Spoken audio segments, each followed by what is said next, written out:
रफ़ी साहब का नाम जब जब याद आता है तो अक्सर उनके गाए हुए गाने हमारे जहन में दौड़ने लगते हैं। तुझको पुकारे मेरा प्यार। आज मैं रफ़ी साहब से जुड़ी एक ऐसे सच्चाई को आपको बताऊंगा जिस सच्चाई को रफ़ी साहब अपने घर वालों को भी कभी नहीं बताए थे।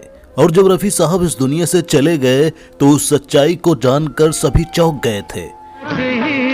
मेरे मरने की खबर जाएगी। अगर आप रफ़ी साहब को अच्छा इंसान मानते हैं और आज भी रफ़ी साहब के गाने सुनते हैं और उनको सच्चे दिल से याद करते हैं तो इस वीडियो को लाइक कर दें और चैनल को सब्सक्राइब जरूर कर दें। तो चलिए रफ़ी साहब के उस किस्से के बारे में जानते हैं और समझते हैं।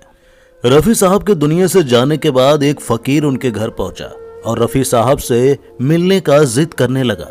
और जब परिवार वालों ने फकीर को बुलाकर वजह पूछी तो उसने बताया कि उसका घर चलाने के लिए रफ़ी साहब हर महीने कश्मीर उसके घर खर्च भेजते थे, लेकिन कुछ महीनों से खर्च आना बंद हो गया है।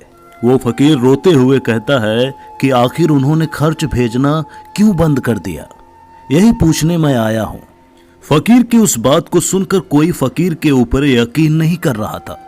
जब रफ़ी साहब के सेक्रेटरी से ये बात पूछा गया तो उसने बताया कि ये फकीर सही कह रहा है। रफ़ी साहब सिर्फ इसके घर ही पैसा नहीं बल्कि इसके जैसे कई गरीबों के घर पैसा भिजवाते थे जिसके बारे में किसी को भी कुछ नहीं पता होता था। तो दोस्तों ये थे मोहम्मद रफ़ी जो लोगों का मदद करते तो थे लेकिन अपने घर वालों को भी नहीं बताते थे। कुछ भी हो रफ़ी साहब दिल के बहुत ही अच्छे इंसान थे। रफ़ी साहब को दिल से सलाम करता हूँ।